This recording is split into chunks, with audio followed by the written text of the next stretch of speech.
அன்புள்ளம் கொண்ட மக்களே, கடந்த சில தினங்களுக்கு முன் காசாவில் உள்ள ரஃபா பகுதியில் தங்கியிருந்த பொதுமக்கள் மீது பயங்கரவாத இஸ்ரேல் மனிதாபிமானமற்ற காட்டுமிராண்டித்தனமான வெடிகுண்டு தாக்குதலில் 45 அப்பாவி பொதுமக்கள், பெண்கள், குழந்தைகள், முதியவர்கள் என்று தங்களுடைய உயிர்களை தியாகம் செய்த நிலையில் இந்த பிரச்சனையில் தற்போது ஒரு பெரிய திருப்பம் ஏற்பட்டிருக்கிறது. பலஸ்தீன் பிரச்சனையை பொறுத்தவரையில் ஆரம்பத்திலிருந்தே இதில் அண்டர் கிரவுண்ட் ரோல் பண்ணி கொண்டிருந்தது எது அப்படின்னா அமெரிக்கா தான். பின்னணியில் இருந்து இஸ்ரேலுக்கு பல உதவிகள் செய்து பின்புலமாக செயல்பட்டது அமெரிக்கா என்பதை எல்லோரும் அறிவர். தற்போது இந்த திருப்பமும் அமெரிக்கா மூலம்தான் ஏற்பட்டிருக்கிறது. அதற்கு காரணமும் இருக்கிறது. ரஃபா மீதான தாக்குதலுக்கு பிறகு அப்பாவி பொதுமக்கள் கொல்லப்பட்டவுடன் உலகமே கொந்தளித்து எழுந்தது. ஆல் ஐஸ் ஆன் ரஃபா என்ற வாக்கியம் ஹேஷ்டேக்காக உலகம் முழுவதும் சமூக வலைத்தளங்களில் பரவி ஒரு மிகப்பெரிய ட்ரெண்டாக மாறியது. பல நாடுகளுடைய கண்டனங்களும் உலகத்தில் மனிதாபிமானம் உள்ள மக்களின் கண்டனங்களினாலும் இன்றைக்கு அமெரிக்காவிற்கும் இஸ்ரேலுக்கும் ஒரு மிகப்பெரிய அழுத்தம் ஏற்பட்டிருக்கிறது. அந்த அழுத்தத்தின் விளைவுதான் அமெரிக்காவுடைய அதிபர் ஜோ பைடன் ஒரு முன்மொழிவு திட்டத்தை கொண்டு வந்திருக்கிறார். அமெரிக்காவை பொறுத்தவரையில் என்னதான் இஸ்ரேலுக்கு அவர்கள் பின்புலமாக இருந்து செயல்பட்டாலும் அமெரிக்காவுடைய செயல்பாடுகள் என்பது நிச்சயமாக உலகத்தில் ஒரு தாக்கத்தை ஏற்படுத்தத்தான் செய்யும். ஒரு அழுத்தத்தினால் அவர்கள் அமெரிக்க அதிபர் ஜோ பைடன் இந்த திட்டத்தின் முன்மொழிவை கொண்டு வந்தாலும் அவர் கொண்டு வந்ததன் அடிப்படையில் இது நடந்தால் நிச்சயமாக சந்தோஷம்தான். என்னவென்றால் ரஃபா மீதான தாக்குதலில் 45 அப்பாவி மக்கள் தங்கள் உயிர்களை தியாகம் செய்த நிலையில் உலக மக்கள் கொடுத்த அழுத்தத்தினால், உலக நாடுகள் கொடுத்த அழுத்தத்தினால் நிரந்தர போர் நிறுத்தம் என்பதை முக்கியமாக அம்சமாக கொண்ட நிலையில் சில முக்கிய அம்சங்களை கொண்ட ஒரு வரைவு திட்டத்தை அமெரிக்கா முன்வைத்திருக்கிறது. அமெரிக்காவுடைய அதிபர் ஜோ பைடன் அமெரிக்காவின் உளவு பிரிவான CIA-வின் தலைவர்களுடனும் வெள்ளை மாளிகை நிர்வாகிகளுடனும் கலந்தாலோசித்து பேசிய பிறகு ஊடக சந்திப்பு ஒன்றை நிகழ்த்தி இந்த திட்டத்தை முன்வைத்திருக்கிறார். இதில் முக்கியமாக கவனிக்க வேண்டியது என்னவென்றால், கடந்த காலங்களில் சமாதான பேச்சுவார்த்தை என்று வரும்போதெல்லாம் அமெரிக்கா சொல்லி வந்தது தற்காலிக போர் நிறுத்தம், பணைய கைதிகளை விடுதலை செய்தல் என்ற அளவில் தான் இருந்து வந்தது. இப்போதுதான் முதலாக நிரந்தரமான போர் நிறுத்தம் என்ற திட்டத்தின் முன்மொழிவை அமெரிக்கா வைத்திருக்கிறது. இந்த திட்டம் அமெரிக்காவின் ஜோ பைடன் முன்வைத்திருக்கின்ற இந்த திட்டம் என்ன என்று பார்த்தோமானால், இந்த திட்டத்தை அவருடைய அம்சங்களை கொண்டு கத்தார் அரசிடம் அமெரிக்கா இதை ஒப்படைத்துள்ளது. அவர்கள் மூலம் ஹமாஸ் தலைவர்களிடத்திலே கொடுக்க சொல்லி இந்த திட்டத்தின் முன்மொழிவு என்பது 3 கட்டங்களை கொண்டதாக சமர்ப்பிக்கப்பட்டிருக்கிறது. அதில் முதலாவதாக 6 வாரங்களுக்கு, அதாவது 6 வாரங்களுக்கு போர் நிறுத்தம் செய்யணும். முதல் 6 வாரங்களுக்கு இந்த யுத்த நிறுத்தத்தினால் காசாவில் உள்ள இஸ்ரேலின் ஆக்கிரமிப்பு படைகள் அனைத்தும் முழுமையாக வெளியேற வேண்டும். அடுத்ததாக இரு தரப்பிலும் பணைய கைதிகளின் ஆரம்ப பரிமாற்றம் ஏற்படுத்தப்படும். காயமடைந்த மற்றும் பெண் பணைய கைதிகளை ஹமாஸ் பிடிச்சு வச்சிருக்காங்கல்ல, இஸ்ரேலுடைய பணைய கைதிகளை ஹமாஸ் பிடிச்சு வச்சிருக்கிறாங்க. அதுல பெண்கள்லாம் இருக்கிறாங்க. காயமடைந்த மற்றும் பெண் பணைய கைதிகளை ஹமாஸ் தரப்பினர் விடுதலை செய்வார்கள். இதைத் தொடர்ந்து இரண்டாவது கட்டத்தில் இரு தரப்புக்கும் உள்ள பகைமைகள் முற்றிலுமாக நீக்கப்படும். இந்த முன்மொழிவை ஏற்றுக்கொண்டால் இஸ்ரேல் காசாவில் முழுமையான போர் நிறுத்தத்தை செய்ய வேண்டும். மூன்றாவது கட்டமாக போரினால் கடும் சேதமடைந்துள்ள பாலஸ்தீனத்தை மீள் புனரமைப்பு செய்யப்பட வேண்டும். அடுத்ததாக இஸ்ரேலுக்கும் ஹிஸ்புல்லாவிற்கும் இடையேயான போரை தடுப்பதற்கான ராஜதந்திர ஒப்பந்தங்கள் மேற்கொள்ளப்படும். இந்த ஒப்பந்தத்திற்கு அமெரிக்கா முழுமையான ஆதரவினை வழங்கும். இதை செயல்படுத்துவதற்கு இஸ்ரேலுக்கு பல அழுத்தங்கள் இருந்தாலும் இந்த ஒப்பந்தத்தை இஸ்ரேல் ஏற்றுக்கொள்ள வேண்டும் என்று நான் கேட்டுக்கொள்கிறேன். இதுதான் ஊடகங்களை அழைத்து வெள்ளை மாளிகையில் அமெரிக்க அதிபர் ஜோ பைடன் வைத்திருக்கின்ற இந்த போரை நிறுத்துவதற்கான முன்மொழிவு திட்டம். இதை இஸ்ரேல் ஏற்றுக்கொள்ள மறுத்தால், இந்த திட்டத்தை இஸ்ரேல் ஏற்றுக்கொள்ள மறுத்தால் இதற்கு பிறகு என்ன நடக்கும் என்பதை சிந்திக்குமாறு இஸ்ரேலில் உள்ள மக்களை நான் கேட்டுக்கொள்கிறேன் அப்படின்னு சொல்லியிருக்காரு. இப்போ இந்த அமெரிக்காவுடைய ஜோ பைடன், அமெரிக்காவை பொறுத்தவரையில் அவங்க ஒன்றும் நம்பகத்தன்மை உள்ளவங்க கிடையாது. அதுவும் இன்னும் சொல்ல போனால் அமெரிக்கா எதற்கு இஸ்ரேலுக்கு இவ்வளோ உதவி செய்து? நல்லா தெரியுது, இஸ்ரேல் ஒரு இனவெறியுடன் காட்டுமிராண்டித்தனமான தாக்குதலை பல வருடங்களாக பலஸ்தீனிய மக்கள் மீது நடத்தி கொண்டிருக்கிறது.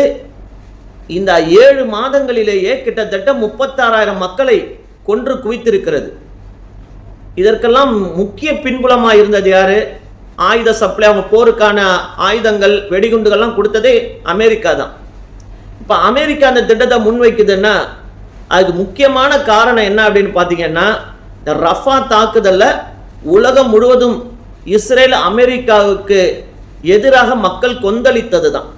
அதுவும் இந்த சமூக ஊடகங்கள், சோசியல் மீடியாவில் உள்ள பங்கு ரொம்ப அளப்பரியது. உலகத்து மக்களை கொதித்தெழுந்து விட்டார்கள். ஸோ இனியும் நாம் தாமதித்தால் மக்கள் மத்தியில் நாம் ஒரு பெரிய கெட்ட பெயரை எடுக்க வேண்டும். உலக நாடுகள்லாம் இன்னும் காரி துப்பும் என்ற நிலையில்தான் ஜோ பைடன் இந்த நிலைக்கு தள்ளப்பட்டிருக்கிறார். இதில் என்ன அவர் உணர்ந்திருக்கார் அப்படின்னு பார்த்தீங்கன்னா, நிரந்தர போர் நிறுத்தத்தை மேற்கொள்ளாமல், ஏன்னா ஆரம்பத்திலேயே ஹமாஸா தான் கேட்டுட்டு இருக்காங்க, தற்காலிக போர் நிறுத்தத்தெல்லாம் நாங்கள் ஒத்துக்கொள்ள மாட்டோம். நிரந்தர போர், அவங்க வைக்கக்கூடிய விஷயம் 2 தான்.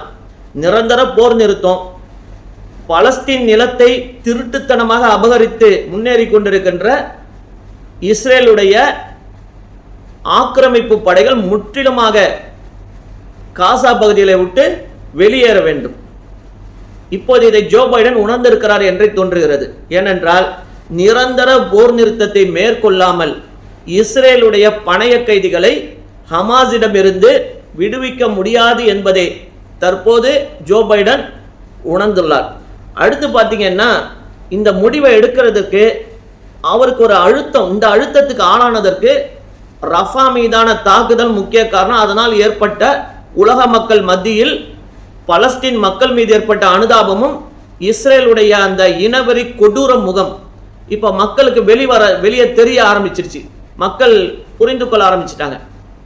இன்னும் சொல்ல போனால் அமெரிக்கா வைத்திருக்கக்கூடிய இந்த திட்டத்தின் முன்மொழிவுக்கு பிறகு நெதன்யாகு, இஸ்ரேலுடைய இனவெறி பிடித்த பிரதமர் நெதன்யாகுவும் அவருடைய பயங்கரவாத அமைச்சர்களும் சொல்லியிருக்கிற கருத்தெல்லாம் பார்த்தீங்கன்னா, அவர்கள் ஒரு காலமும் போர் நிறுத்தத்துக்கு ஒப்புக்கொள்ள மாட்டார்கள். அவருடைய நோக்கம் பலஸ்தீன் மக்களை ஒட்டுமொத்தமாக அழிக்க வேண்டும் என்ற அந்த இனவெறி தான் இருக்கிறதை தவிர இவர்கள் சமாதானத்தின் பக்கம் வரவே மாட்டார்கள் என்பதை இந்த ஒப்பந்தத்தை அவர்கள் நிராகரித்து போவதன் மூலம் உலகம் நன்றாக புரிந்து கொள்ளும். இனி அதற்குத்தான் இந்த ரஃபா மக்கள், ஒரு 45 பொதுமக்கள் தங்கள் உயிரை தியாகம் செய்திருக்கிறார்கள், விலையாக கொடுத்திருக்கிறார்கள்.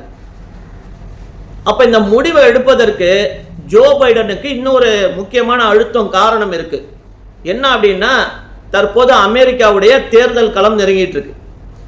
இந்த தேர்தல் களத்தை பொறுத்த வரையில் என்னதான் ஜோ பைடன் இஸ்ரேலுக்கு சப்போர்ட் பண்ணி போனாலும் அமெரிக்காவில் உள்ள இந்த ஜியோனிச ஆதரவாளர்கள், இஸ்ரேல் ஆதரவாளர்கள் நிறைய இருக்காங்க.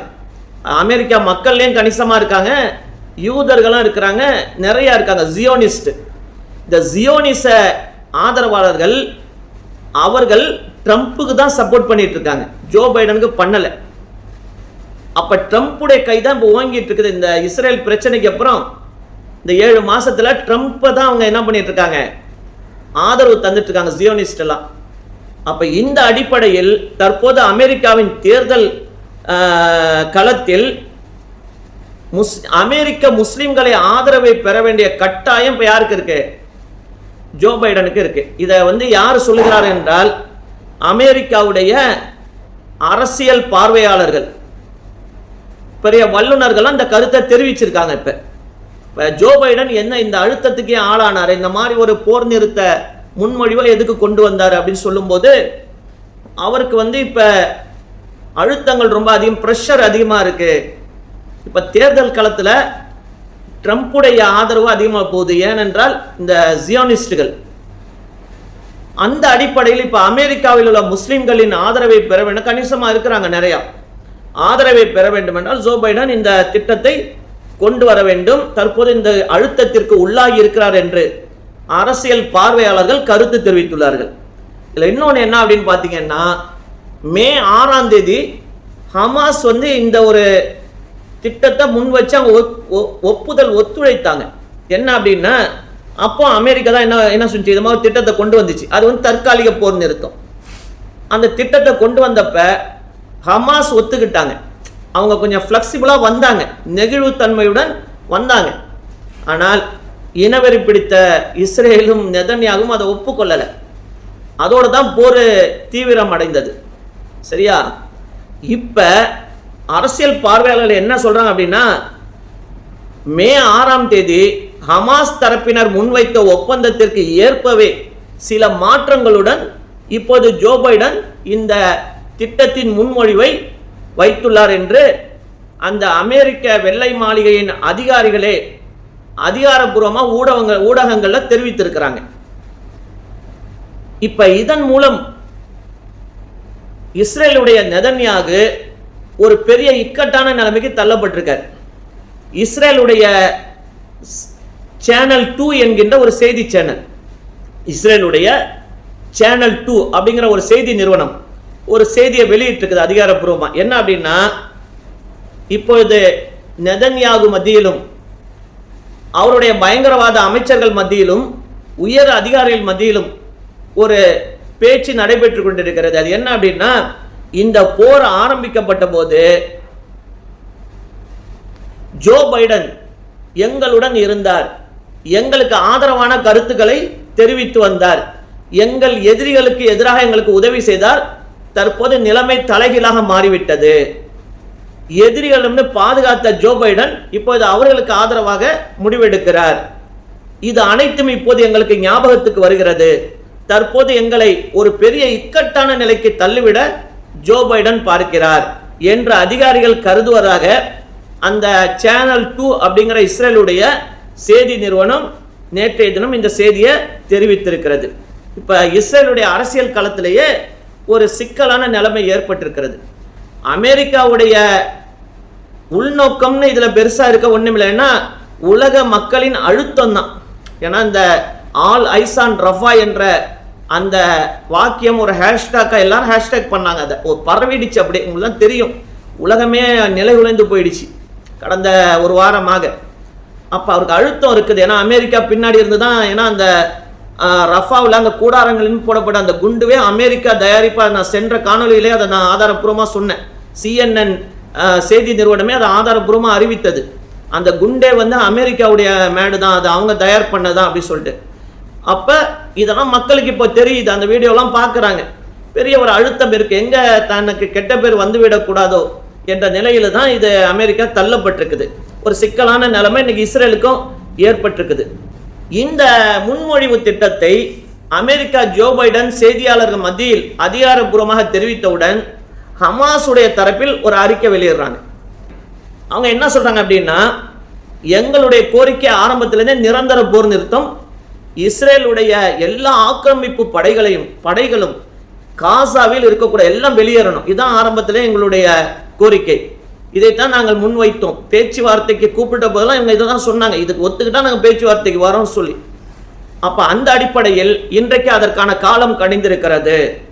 அடுத்து இஸ்ரேலுடைய அனைத்து ஆக்கிரமிப்பு படைகளும் முழுமையாக காசாவிலிருந்து வெளியேற வேண்டும். அதன் பிறகு பணைய கைதிகளின் உண்மையான பரிமாற்றம் ஏற்படும். அடுத்து நிலைகுலைந்து போய்விட்ட பலஸ்தீனை மீள் கட்டமைப்பு செய்தல் ஆகியவை அமெரிக்க அதிபரின் திட்டங்களில் உள்ளதாக நாங்கள் அறிகிறோம்.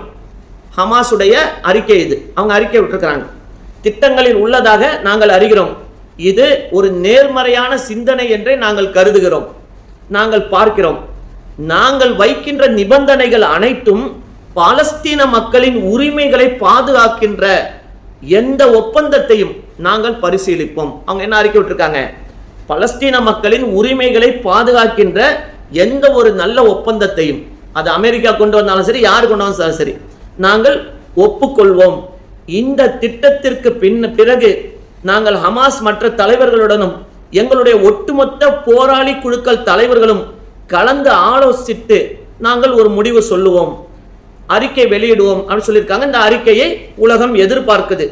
ஆனால் நெதன்யாகுவும் இஸ்ரேலுடைய பயங்கரவாதி நெதன்யாகுவும் அவருடைய பயங்கரவாத அமைச்சர்களும் இந்த திட்டத்திற்கு சம்மதிப்பார்களா என்பதுதான் இன்னைக்கு $1 மில்லியன் கேள்வி.